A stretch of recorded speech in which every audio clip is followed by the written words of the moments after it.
Good morning guys, in front of me is Motorola Razr 70 and let me show you how to change the date and time on this device.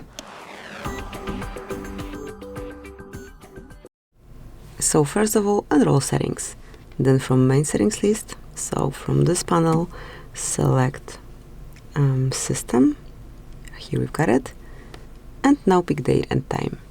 So at first you need to switch off automatic date and time and choose it from the list.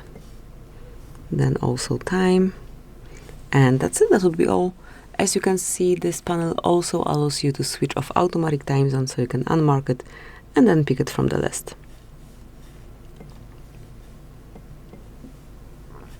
So that's it, that would be all. Thank you for watching, please subscribe to our channel and leave the thumbs up.